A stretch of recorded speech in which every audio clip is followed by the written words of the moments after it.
ওম নমো ভগবতে বাসুদেবায় নমঃ।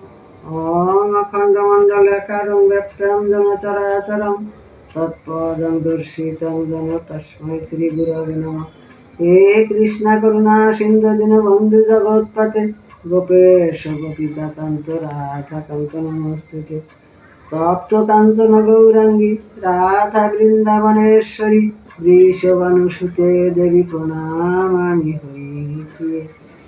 আজকের এই হরি কথামৃতা জানে আমার প্রিয় ভক্ত দর্শকদের প্রীতি শুভেচ্ছা প্রণাম ও ভালোবাসা জানিয়ে শুরু করছি আমার আজকের নিবেদন শ্রীমদ্ ভগবত প্রণামের গীতা।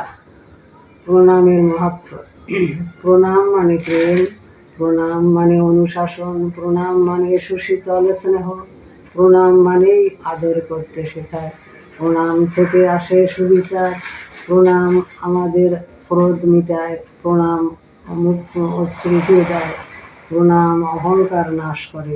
তাই প্রণাম আমাদের সংস্কৃতি। কৃষ্ণ হরে কৃষ্ণ কৃষ্ণ কৃষ্ণ হরে হরে, হরে রাম রাম রাম হরে হরে। প্রণামের মাহাত্ম্য। মহাভারতে রক্তক্ষয়ী যুদ্ধ চলছে। কৈলাসী দুর্যোধনের শেষে আহত পিতামহ গঙ্গাপুত্র ভীষ্ম সক্রোধে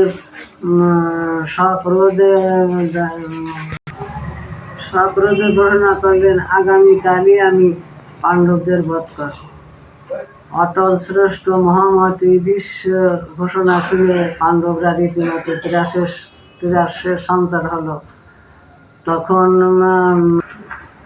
বিশ্বর ক্ষমতা সকলেই জানে, যা কাজ তাই করে, সকলেই উদ্বিগ্ন। এমন সময় শ্রীকৃষ্ণ দ্রৌপদীকে বলল, হে দ্রৌপদী, চলো আমার সঙ্গে। দ্রৌপদীকে নিয়ে শ্রীকৃষ্ণ বিশ্ব শিবিরে পৌঁছালেন। বিশ্ব শিবিরে পৌঁছে কৃষ্ণ দ্রৌপদীকে বলল, যাও দ্রৌপদী, শিবিরে ঢুকে পিতামহকে প্রণাম জানাও। তখন দ্রৌপদী বিশ্বকে প্রণাম জানাতেই আশীর্বাদ বেরিয়ে আসল, অখণ্ড সৌভাগ্যবতী হও। আশীর্বাদ শেষ করে ভীষ্ম বলল, হে বৎসে, তুমি এত রাত্রে এখানে কিভাবে এলে? শ্রীকৃষ্ণ তোমাকে নিয়ে এসেছে? দ্রৌপদী বলল, হ্যাঁ, তা তো। তৎক্ষণাৎ ভীষ্ম বাইরে গিয়ে দুই পরমাত্মার প্রতি প্রণত জানালেন। তখন ভীষ্ম বলল, হে কৃষ্ণ, তুমি এখানে দ্রৌপদীকে নিয়ে এসেছো? শ্রীকৃষ্ণ বলল, হ্যাঁ। তখন ভীষ্ম বলল যে, আমার বাণী, আমার উক্তিকে নিরস্ত করার ক্ষমতা, এই সুকৌশল একমাত্র শ্রীকৃষ্ণ ছাড়া কে হতে পারে? তখন ভীষ্ম বলল, হে যশোদানন্দন, আপনাকে প্রণাম। তখন শ্রীকৃষ্ণ মহামতি ভীষ্মকে বলল, আপনাকে প্রণাম পিতামহ। এবার পিতামহ আমাদের শিবিরে ফেরার অনুমতি দেন। পাণ্ডব শিবিরে ফেরার পথে শ্রীকৃষ্ণ বলল, হে পাঞ্চালী, দেখেছ, তোমার একটা প্রণামে তোমার স্বামীদের প্রাণ প্রাপ্তি হলো।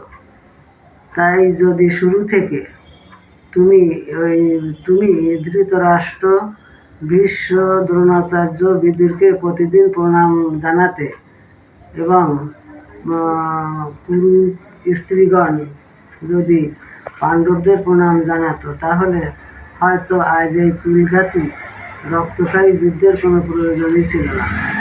তাৎপর্য হলো আমাদের ভারত সংস্কৃতিতে প্রতিটা ঘরে ঘরে আজ ভীষণ সমস্যা। এর কারণ হচ্ছে আমরা কারণে অকারণে বড়দের উপেক্ষা করি। প্রতি ঘরে যদি বড়রা ছোটদের বা কুল স্ত্রীরা পরিজনদের বড়দের প্রণাম করে, তাহলে প্রতি ঘরে এই ক্লেশ হয়তো আর থাকতো না।